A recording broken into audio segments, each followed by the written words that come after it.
Hello and good afternoon. My name is Andres Nando, and this is the final presentation project for Education 540.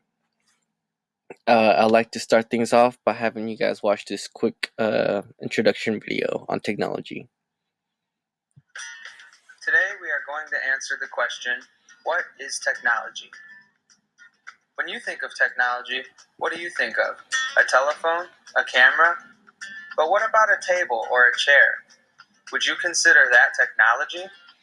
Let's investigate to find out. In the dictionary, technologies are things created by humans that can make our lives easier or solve problems.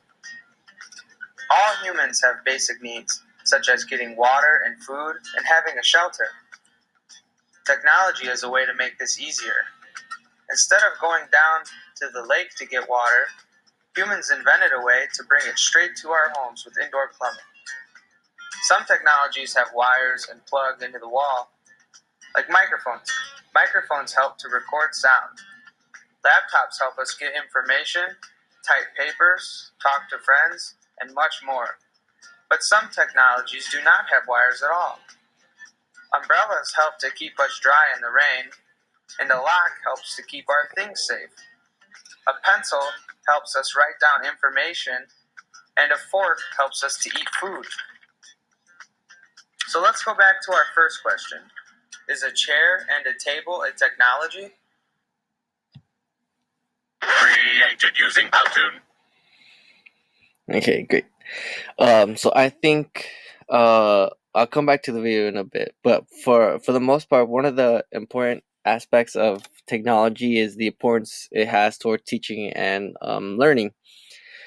Like one major point is that technology is able to promote students' learning, as computers and smartboards are most promising as an educational innovation that provides new methods of presenting information, new ways of structuring and organizing instruction, and new ways to motivate students to learn.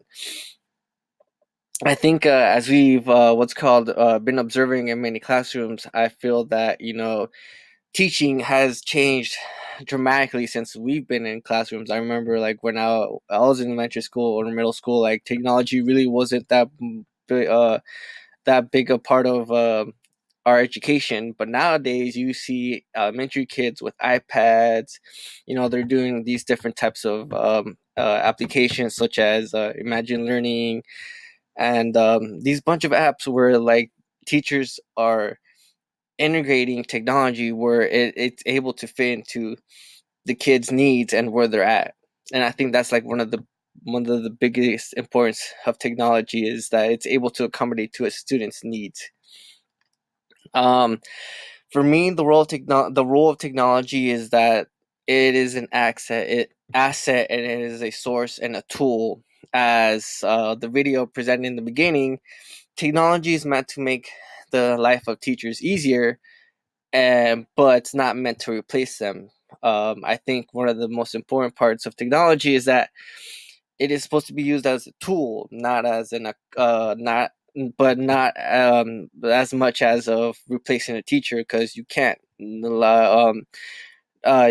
just be have technology so incorporated into the classroom that the teacher has nothing to do. And I think one of the important aspects of technology, the roles of technology as a tool, is that while students are being engaged on laptops or on iPads, teachers can take that opportunity and be able to help with at-risk students, ELL learners, and help any other student that needs help while everyone else is being using iPads or laptops. And before we even get to technology, I think it's important for any teacher who's going to integrate technology in the classroom is to teach proper and adequate, which is pretty much a set of rules for behaving properly online. I think it's important, no matter the age. It is important to tell the students that there are some rules for uh, using the internet, using applications, and using any type of social media. We have to teach them at the young age that there is a proper etiquette in when you are using applications and social media. And then it is our responsibility as educators, teachers for their safety and for them to develop both physically and mentally.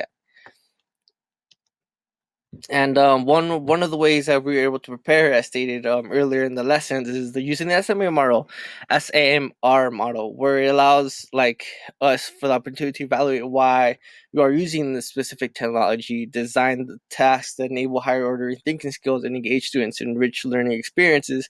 And one thing I love about the SMR model is that it's able to I feel like you can integrate any type of uh, content, whether it be science, math, history, or language arts. There is some sort of way you're able to integrate technology in there. It doesn't have to be full force or completely. You can there's able to integrate it slowly but surely using technology. And as a conclusion, this is one of the most important quotes that I was able to get from Professor Brown, was that technology is not necessarily entitlement. You have to invest yourself, which I definitely agree. You can't just go into technology all nilly willy. You literally have to take time and effort into learning the technology, especially before you integrate into the classroom, because I can guarantee you that there will be a point where where the student will ask you a question and it wouldn't look so good if you don't have an answer for it, especially if it's technology related. So I feel like you do have to invest your time into integrating technology. It's not just like, oh, I'm gonna do this in the classroom using a computer. No, you have to learn the application through uh all the aspects. And I'd like to thank you for joining this video, and I hope you guys had a great night. And these are my references. Thank you.